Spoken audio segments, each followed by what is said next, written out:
Bonjour, avant la ruine, le cœur de l'homme s'élève, mais l'humilité précède la gloire. Proverbe chapitre 18, verset 12. Le Seigneur Jésus-Christ nous dit dans le livre d'Apocalypse chapitre 3, verset 17 au verset 22, je le cite. Voici, tu dis, je suis riche, je me suis enrichi, je n'ai besoin de rien.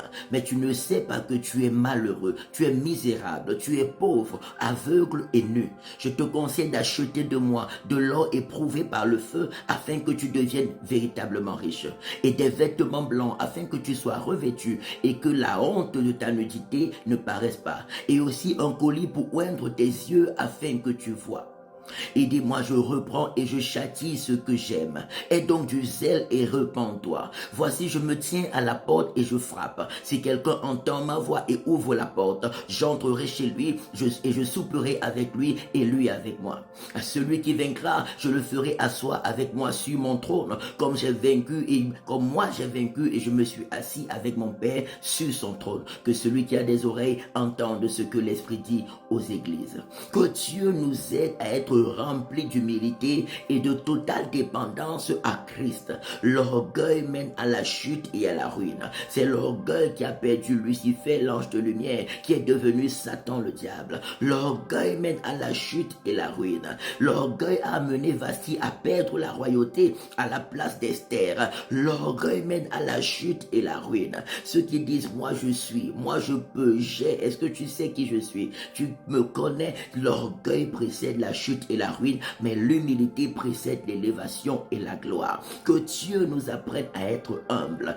David, même quand il a été élevé par Dieu, il a continué d'être un homme humble, de sorte que lorsqu'il a péché contre Dieu, quand le prophète Nathan est venu le confronter pour lui dire qu'il a commis un péché et que la colère de Dieu est sur lui, David n'est pas monté sur ses grands chevaux, il s'est humilié, il a reconnu son péché, il a demandé pardon à Dieu. Il a demandé pardon à Dieu et Dieu a eu compassion de lui. Le Seigneur l'a reprimandé pour son péché, mais le Seigneur ne l'a pas abandonné. L'humilité précède l'élévation et la gloire, tandis que l'arrogance et l'orgueil précèdent la chute et la ruine. Je prie que Dieu nous donne des cœurs humbles, des cœurs qui dépendent de Dieu, des cœurs qui ne sont pas en comparaison ni en compétition avec les autres, mais des cœurs qui reconnaissent que la grâce de Dieu agit en nous et la même grâce de Dieu agit dans la vie des autres. Que Dieu nous donne ces cœurs humbles pour la gloire de son Saint-Nom, au nom puissant de Jésus. La véritable humilité nous amène toujours à reconnaître que tout ce que nous sommes et tout ce que nous avons de bon, cela n'est que le fruit et le produit de la grâce de Dieu.